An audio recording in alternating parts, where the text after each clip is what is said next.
Welcome to the Fear and Greed Afternoon Report for Friday, the 1st of July 2022. I'm Michael Thompson.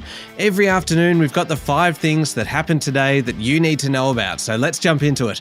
Story number 1 is the local market, and investors hoping for a brighter start to the new financial year will be disappointed, with the S&P/ASX 200 closing down 0.4% today to 6,540 points. It's down 0.6% for the week. Looked like it was actually going to be a better day, with early trading seeing the market almost 1% up before coming back down, and then a rush for the exits in the final few minutes of trade saw the market closing well in the red. Energy and materials sectors were the worst performers. The biggest decline in the top 200 came from Lithium Group, Liontown Resources, down 5.2%. Woodside Energy was next, down 4.4%. A drop in commodity prices certainly didn't help, and it also saw the Aussie dollar reach a 2-year low of about 68.3 US cents. The best performers on the ASX 200 were biotech Mesoblast, up 11.5%, and buy now, pay later group Zip, up 9%, but my favourite story today was about WA shipbuilder Austal, which won a contract to build vessels for the US Coast Guard, and its shares closed up 25%. Not bad. Story number 2 is all about what's happening in global markets at the moment. The US stock market has recorded its worst first half year of trading in more than 50 years. The S&P 500 closed out the half this morning down more than 16%. For the last 6 months.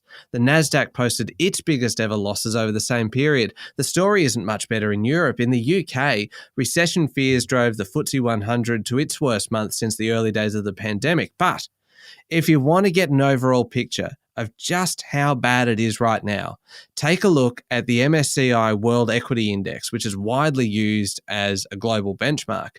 The index has lost more than 20% in the last 6 months, with inflation and fears over interest rates helping to wipe $18.9 trillion off world stocks since the start of 2022, really led by the tech stocks.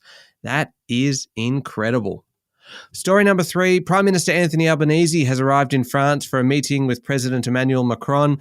The two actually met a couple of days ago on the sidelines of the NATO meeting in Madrid, where the topic of Australia's ACS submarine contract was discussed.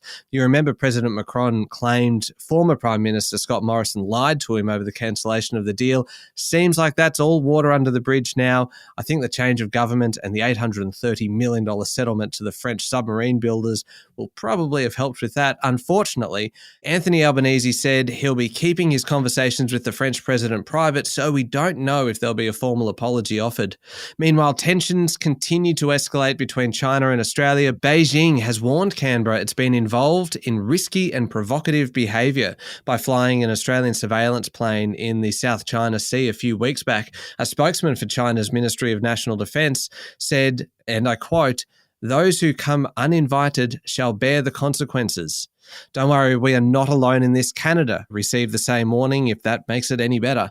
Story number 4, Australia is set to pass a grim milestone in the pandemic next week, our 10,000th death from COVID-19. It is low compared to other countries, but it is still a confronting number when you think about what it means. 10,000 Australians losing their lives to COVID-19. It comes as Health Minister Mark Butler urges Australians to get their booster shot. Authorities are bracing for a surge in case numbers as we enter a third wave of Omicron, and cases are already rising. Finally, story number 5. I was hoping to find some good news to finish on, and unfortunately, I couldn't find it. There was another big decision out of the US Supreme Court, this time relating to climate change. In a 6-3 ruling, the court found the Environmental Protection Agency doesn't have the authority to force electricity utilities to close down coal-fired power plants and shift towards renewable energy.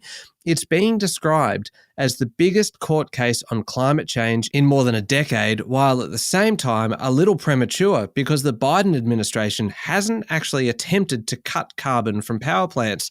The ruling was split 6-3 along the same lines as the controversial decision last week to overturn the Roe v. Wade abortion laws. It is another sign of the conservative shift in the Supreme Court after former President Donald Trump made 3 appointments during his 4-year term. That's it for the afternoon report for Friday, the 1st of July 2022. Adam Lang and I will be back tomorrow morning for the weekend edition of Fear and Greed with our special guest judge, media commentator Tim Burrows. I'm Michael Thompson. Enjoy your evening.